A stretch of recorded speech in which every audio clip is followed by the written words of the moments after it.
My name is Francis Lee, and I am the writer and director of God's Own Country.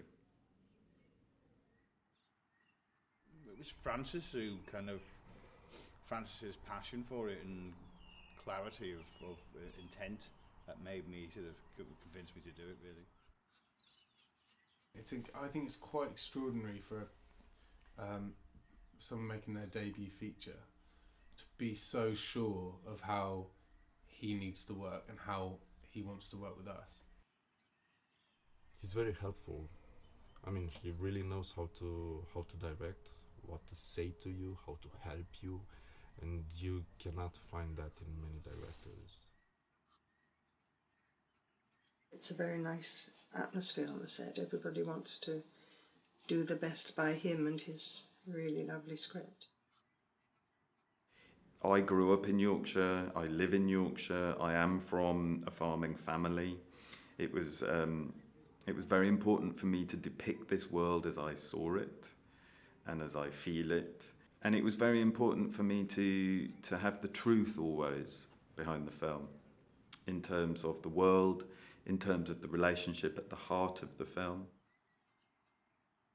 I had always been obsessed with the landscape. Ever from being a child, I had lived and breathed this landscape, and it had been my playground. We had 6 weeks to shoot in spring in Yorkshire. Particularly challenging was the weather. At that time of year in Yorkshire, it's very unpredictable.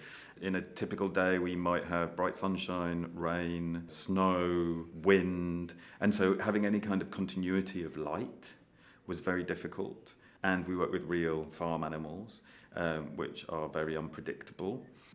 The way in which that I wanted to work was by just working always moment to moment, and I think it really pays off in the resonance of that central relationship.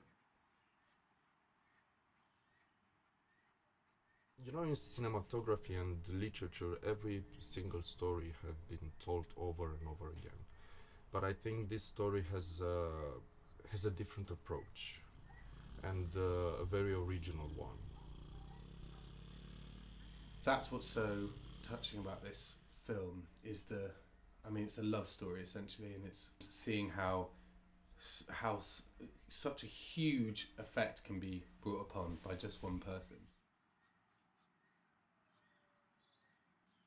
The central relationship is about falling in love and is about a boy who has to find a way in which he can be emotionally open enough to love and be loved. And I think that it has a lot of resonance for anybody who has ever been in love for the first time.